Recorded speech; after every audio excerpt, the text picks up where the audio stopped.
Rumah ni belakang sikit. Jom aku tunjukkan korang rumah ni. Tengok nampak.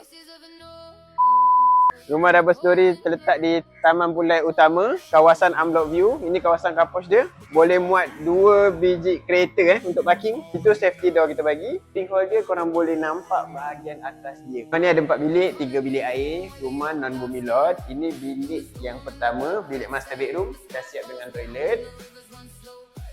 Ini bilik yang kedua, agak besar juga. Katil king pun boleh muat. Jom kita pergi pada bahagian kitchen area dia. Ini bilik air.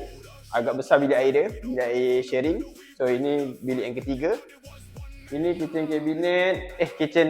Ini kawasan kitchen dia dah siap dengan tabletop, dah siap mozaik dekat sini. Kawasan sini korang boleh letak icebox, sana laundry. Okay. Jom kita pergi naik bahagian atas dia.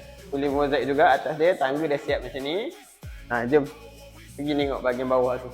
Jiran-jiran datang pun senang nak lambai bahagian atas. So ini bilik dekat atas dia, bilik nombor 4 tadi. Bilik nombor 4 ni pun agak besar. Katil king pun tak ada masalah.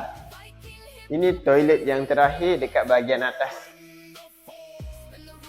So untuk harga rumah ni 608,000. Terletak di Taman Pulai Utama, dekat je dengan Taman Universiti. Kalau korang berminat dengan rumah ni, boleh roger-roger. Ciao.